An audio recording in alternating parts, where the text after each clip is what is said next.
This is the world now, bringing you everything you need to know from around the globe. In France, 40 people have drowned over the past few days while trying to cool off from the punishing heat wave affecting much of Europe. French Prime Minister Sébastien Lecornu said on Tuesday that most of those who drowned were young people who had gone into rivers or canals to escape the heat. The country logged its hottest day on record on Tuesday, with one southwestern town hitting 44.3 degrees Celsius, and red alerts now cover more than half of France. Paris closed the Eiffel Tower early, and operators shut a nuclear plant after the river meant to cool it grew too warm. Authorities in Italy raised their top warning across 15 cities, and forecasters in Britain expected a possible June high.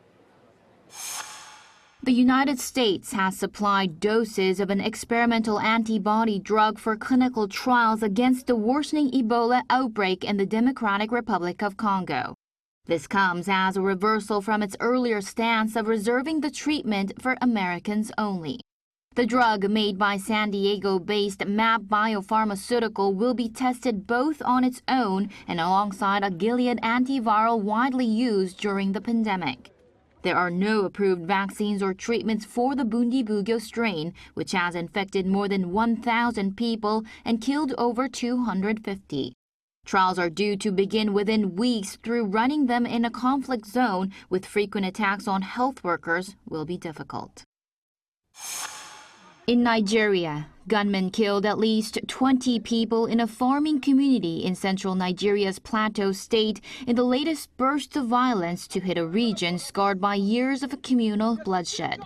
Police said Monday the assailants stormed a settlement in the Bakos area on Sunday before police traded fire with them and drove them off. 18 victims were killed during the attack, and 2 others died later in the hospital. The state's police chief has sent extra tactical units to the area. No group has claimed responsibility for the attack. The U.S. Department of Justice announced charges against 455 people on Tuesday over healthcare fraud worth more than $6.5 billion. Reaching across 41 states and naming 90 medical professionals, the DOJ described it as the biggest joint federal and state crackdown in U.S. history. Among those charged was a Los Angeles hospice owner accused of signing up people who were not dying and billing Medicare for patients who were already dead, claiming nearly $28 million.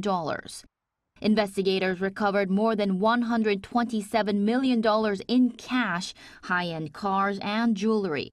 The DOJ also struck new data-sharing deals that let prosecutors tap machine learning systems to flag suspicious billing sooner. Ju Ji-hyun, Arirang News.